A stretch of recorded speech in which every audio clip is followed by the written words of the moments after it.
Apa yang kita nak bincangkan pada hari ini, bagaimana kita nak sampaikan pemahaman tentang erti Haji Furada itu kepada kalian semua supaya mungkin sedikit sebanyak dengan pemahaman ini kita sendiri dapat mengelakkan daripada situasi itu berlaku. Kan sebab keputusan adalah pastinya di tangan mereka peserta jemaah haji untuk sama ada bersetuju ataupun tidak menggunakan platform ataupun laluan ini untuk mengerjakan ibadah. Tapi dalam kita keasyikan ataupun keterujaan untuk melaksanakan tu pastinya sedikit sebanyak kita kena ada ilmu. Kan? Jadi kita bersama dengan individu yang paling sesuai untuk kita bincangkan tentang hal ini. Bersama dengan Datuk Seri Razali Muhammad Syam, Presiden Papuh Malaysia, Persatuan Agensi Pelancongan Umrah dan Haji Malaysia. Assalamualaikum Datuk Seri. Waalaikumsalam. Busy dengan statement hari ini di sini di Malaysia hari ini, alhamdulillah. Terima kasih bersama dengan kami. Dan juga kita ada bersama kita Encik Kamarul Fazil, iaitu salah seorang mangsa jemaah Fiza Furada, sangat berani untuk berkongsi kisah anda bersama kita dan diharap akan dijadikan tauladan buat anda di luar sana. Dan jangan lupa talian kita juga dibuka untuk anda bertanya kepada dua-dua yang arif di sini. Mana tahu anda juga tengah buat persiapan ya untuk mengerjakan umrah ataupun haji pada tahun depan. Jadi kita mulakan dengan bersama dengan Datuk Seri Razali kita sebagai Presiden Persatuan Agensi Pelancongan Umrah dan Haji Malaysia. Pastinya pelbagai komen atau statement yang dikeluarkan kepada media macam mana ini semua berlaku, dan apa yang kita faham daripada bingkisan kita, visa Haji Furada ni adalah berlainan dengan kuota yang diterima oleh tabung haji. Jadi kebanyakan orang yang tengah garuk kepala ni, macam mana perkara ni boleh berlaku dan adakah ia di bawah kelolaan tabung haji? Okey. Assalamualaikum warahmatullahi wabarakatuh. Waalaikumsalam. Untuk makluman semua, yang sebenarnya haji itu satu serupa saja. Cuma visa yang digunakan tu sama ada daripada tabung haji ataupun jemputan. So jemputan tu daripada Saudi kita panggil sebagai Furada. Maknanya visa jemputan. Jadi visa ni biasanya kedutaan akan bagi kepada VVIP yang memohon untuk hantar jabatan ataupun saudara mara mereka. Itu dipanggil visa jemputan. Tetapi kalau kita tengok kebanyakannya salah guna jadikan commercialize. Sepatutnya visa ni tak ada. Ini dia bagi pada jemputan kepada sesiapa yang duta rasa memenuhi syarat untuk melakukan haji tapi tak dapat kerana menunggu lama, dibagi peluang tu. Itu je. Okey.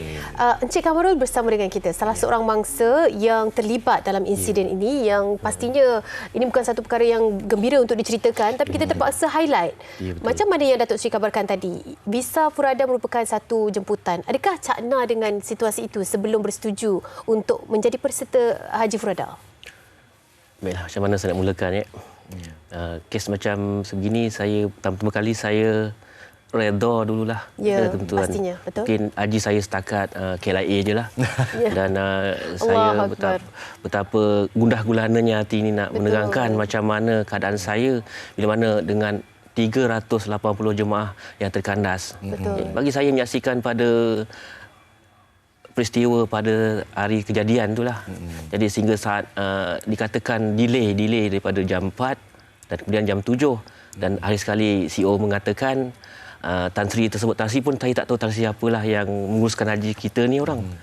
Tan Sri itu memaklumkan dia akan ke istana. Jadi fikiran saya sampai tahap tu sekali saya diperdayalah.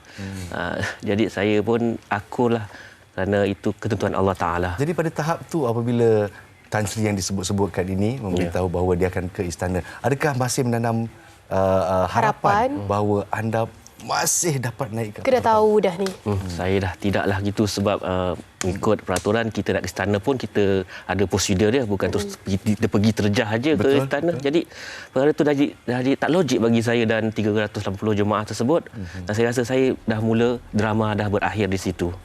Jadi saya rasa inilah perjalanan haji saya dan saya terpaksa akur dan redha kerana iman seorang tak diuji selagi kita tak diuji dengan perkara sebegini, insya-Allah. Betul, masya-Allah.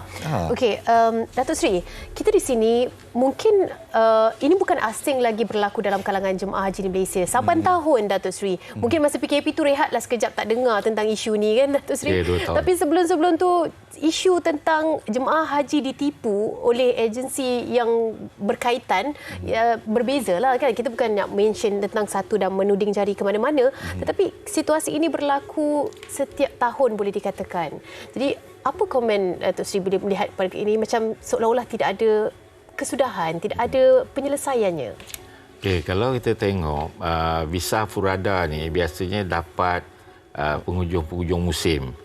Jadi kebiasaannya bila mereka dapat, mereka akan buat jemaah pergi dan biasanya atas jemputan individu.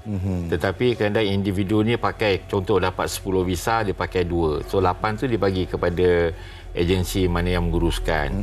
Jadi agensi ni yang menguruskan mungkin dia kumpul-kumpul jadi banyak, dia bawa satu grup. Tapi tahun ni pasal visa yang dikeluarkan tak banyak. Jadi bila tak banyak, itu yang banyak tersadai tu. Mungkin kalau tahun ni visa dibagi kepada individu tu banyak, mungkin dapat dikawal. Jadi saya rasa benda tu tak akan berlaku sekiranya visa tu ada. Dan satu lagi agensi yang diberi peluang untuk mengagihkan visa-visa Furada ni, di mana piawaian dia untuk memilih agensi-agensi tersebut? Okey. Kalau kita tahu visa ni diberi oleh duta Saudi kepada pada yang mereka rasa perlu diberi. Mungkin kepada menteri, mungkin kepada agensi-agensi, tetapi bukannya syarikat pelancongan. Mereka tak akan bagi. So yang mereka bagi adalah kepada individu yang dikenali oleh duta sendiri. Itu adalah khas, kata jemputan khas. Jadi di sini 5 individu telah pun direman ya untuk siasatan lanjut. Dan kita tak nak ulas lebih lanjut sehingga siasatan selesai. Tapi di sini saya nak tanya, macam mana kita nak ketahui bahawa satu paket jemaah tu adakah benar, jujur ataupun tidak, seperti Encik Kamarul yang tidak menyangka langsung? Ya. Kalau kita tahu benda ni, kita tak akan tahu sama ada betul tak betul. Dan setahu saya lah, agensi mana pun yang buat, memang mereka tak ada niat nak menipu. Dapat visa, mereka terbang. Cuma yang baru ni saya tengok penghujungnya, sekiranya dapat visa sekalipun, tak boleh terbang pasal tiket pula tak ada. Jadi bila nak buat ni, you kena atur daripada awal. Tiket, penginapan dan sebagainya. Cuma tahun ni kalau dapat visa dari segi penginapan tak ada masalah, pasal tahun ni dipanggil munjamalah. Yang mana kalau you dapat visa, you kena beli package daripada Saudi. Cuma penerbangan pula masalahnya. Jadi saya rasa travel agent tak ada niat nak menipu. Cuma kata orang visa tak dapat atau tiket tak dapat. Itu je. Okey. Di samping keredaan pastinya kan yang pertama sekali lah kita perlu ada, pastinya jemaah haji yang lain juga melalui situasi yang sama. Cik Kamarul sendiri, kalau kita nak katakan, ramai kita dengar cerita yang dah kumpul duit bertahun-tahun. Betul. Kan? Kita nak dengar cerita sajalah, cerita yang mungkin boleh dikongsikan, kerugian yang dialami Cik Kamarul sendiri. Dan mungkin tindakan yang diambil. Mungkin boleh ceritakan bersama kami, Cik Kamarul. Baiklah, mungkin saya mewakili 380 jemaah yang terkandas dan saya diharap benar dapat menerangkan luahan perasaannya. Jadi ada yang terbayang-bayang masih lagi berada dalam kapal terbang lah, yang orang kata apa, tak boleh terima keadaan itu, dia jarang terima. Jadi ujian terlalu berat, emosi dipermain-mainkan dan juga diberikan satu harapan yang tinggi. Bagi kami jemaah, ada yang mengumpul wang dengan menjual barang-barang seperti kuda-kuda katanya daripada berjemaah pada Kelantan. Masya Allah. Dan juga ada juga yang mengumpul duit makcik-makcik yang lebih 20 tahun untuk mengerjakan ibadah haji ini. Tapi apakan daya, takdir menentukan segala-galanya. Dan saya sendiri mengakulah yang saya pun terkesan dari segi emosi dan saya hanya dapat menyampaikan hasrat 380 jemaah yang terkandas tersebut dapat apabila kita dalam situasi win and win lah ya. Jadi belah sana pun dapat menang dan si menang, iaitu dapat balik duit kampung jadilah. Cakap tentang pampasan ataupun ganti rugi, saya difahamkan masih belum terima apa-apa pun berita dan laporan polis telah dibuat. Encik Kamarul salah seorang daripadanya?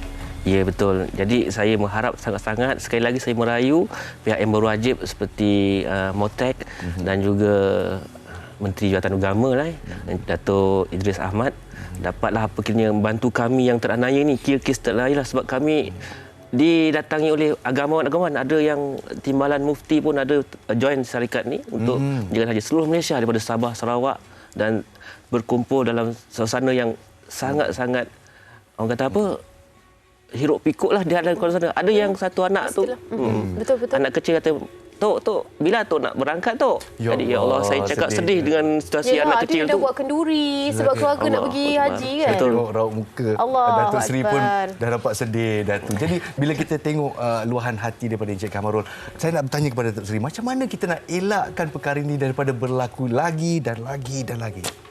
Ya, kalau kita kajilah mengapa yang nak pergi tu ramai yang tak dapat pergi. Kalau kita saja demand and supply, bermaknanya yang nak pergi tu ramai, tempat tak ada. Tetapi kalau kita kajilah kita dapat tahunan visa tambahan kata 10,000, 5,000. Kalau tabung haji memainkan peranannya betul-betul, saya rasa tak ada yang sangkut. Kerana kalau kita kaji setiap tahun, mungkin yang pergi melalui Furada ni mungkin 2-3 ribu orang. Sedangkan kota tambahan yang kita dapat 10,000. Kenapa tak diguna dengan sepenuhnya? Saya difahamkan, saya bukanlah kata nak tuduh, tidak. Saya pun difahamkan sejak tahun 2010 sampai kecuali tahun ni visa 5,000 dapat semua digunakan. Yang sebelum tu tak digunakan. Saya pernah berbincang dengan YB Menteri juga. Saya kata pertimbangkanlah visa-visa yang tak guna tuanku dibagi semua pakai. Sekurang-kurangnya jemaah yang nak pergi haji itu dapat pergi. Macam mana reaksi daripada Kedutaan Arab Saudi bila ada kota yang tidak digunakan? Haram katanya. Allahu Akbar. Haram katanya. Haram, katanya. Satu yang berat tu ya. Ya. Kerana benda tu tak diambil berat. Ya. Bila saya berbincang dengan YB Menteri yang baru ni, alhamdulillah. Mula-mula dia tak percaya.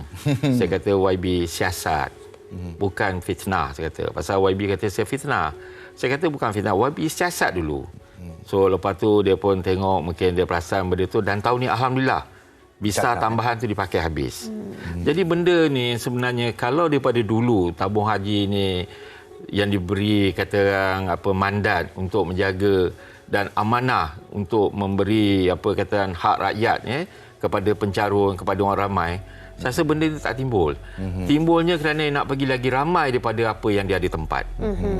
Kerana kita dalam dunia ni yang kawal pergerakan cuma Malaysia aja. Di negara luar tak ada. Free for all begitu. Free for all. Jadi kita di Malaysia pula bila dah ada ni pula kawal, dah jadi satu budaya pula. Yalah. Kalau tak berkemampuan, biar semua tak pergi. Allah. Sedangkan kita agensi di Malaysia ni ada beratus yang boleh buat. Kalau you tak mampu buat, you bagi. Lepas tu saya nak tegur satulah. Tabung haji ni ada tabung haji travel. Cuba you anggap tabung haji travel tu sebagai anak. Kalau yang bisa lebih, bagi dia buat. Ini tidak. Kononnya mesti open lah. Kononnya nak transparent. Konon nak ikut kota, ikut siapa yang dapat. Jadilah saya jadi mangsa jemaah sendiri. Cubalah katakan dipertimbangkan anak syarikat tu ada. Kalaulah tabung haji travel tu untung pun, maknanya tabung haji untung. Kalau tabung haji travel rugi, bermaknanya pencarum yang rugi.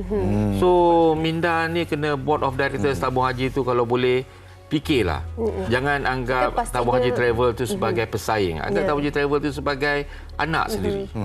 Kita pastinya mengharapkan ini antara yang perlu dielakkan kan, isu-isu sebegini. Datuk Seri, terima kasih banyak-banyak.